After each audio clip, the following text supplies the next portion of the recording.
As portents go, this one image that you're seeing on your screens would have to be counted among the most ominous for India.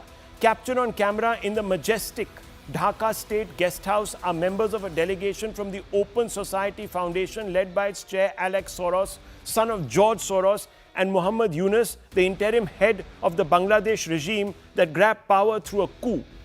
The latest instance of Soros' brazen hobnobbing, that too in the capacity of a de facto state guest, with Yunus, will only deepen suspicions that the collapse of Sheikh Hasina's government was no spontaneous, quote, people's revolution, unquote, against, quote, authoritarianism, unquote. Soros Jr., in fact, backed the uprising. He said Dr. Yunus is leading the country through a challenging time in history, taking necessary steps to reorganize national institutions and spearheading reforms essential for economic recovery. The student-led mass uprising has given great opportunities to set a new course for the country, unquote. Indeed, in its immediate aftermath of the coup in Dhaka, an Indian ecosystem took it upon itself to remind the Modi government of the perils of ignoring, quote, a central fact of modern politics, unquote, that authoritarian repression can only work up to a point, and that for allegedly delegitimizing dissent, Modi would meet the same fate as Hasina. Salman Khurshid, the leader of the Congress, said exactly this, viewers. Others from the Congress party like Shankar also added their 2 bits. Just as doubts have arisen in people's mind about free and fair elections in Bangladesh, similar doubts are starting to emerge here. They have surfaced there, but they are beginning here as well.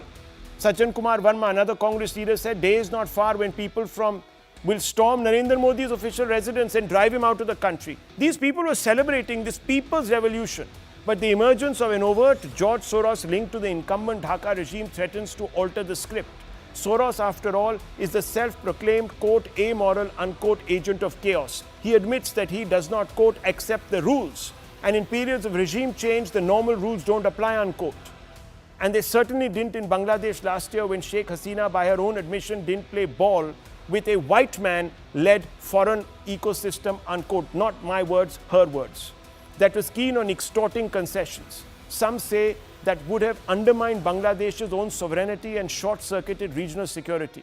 While Hasina stopped short of naming names, many geopolitical scientists interpreted her words to mean a nexus between a troika of influential US Democrat Party ultra-left legislators, Soros, and students of the BRAC University in Dhaka. The university, it is well known, is financed by Open Society University Network.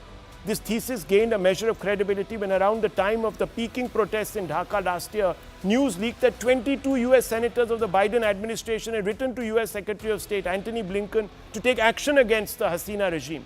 Of these senators who signed the letter, one was Ilhan Omar, the proverbial, quote, Islamo-leftist, unquote, in the US Congress and a staunch Soros camp follower. But that was last year. It is no small coincidence that within days of taking over the presidency, Donald Trump has frozen aid to the Yunus-led interim administration. Trump is no friend of George Soros or the so-called ultra-liberal elements within the Biden administration that are said to be aligned with the Open Society. Several of those appointed to the Trump cabinet had been tasked to dismantle the Soros ecosystem. But Delhi would do well not to depend on Trump to drain the swamp, so to speak.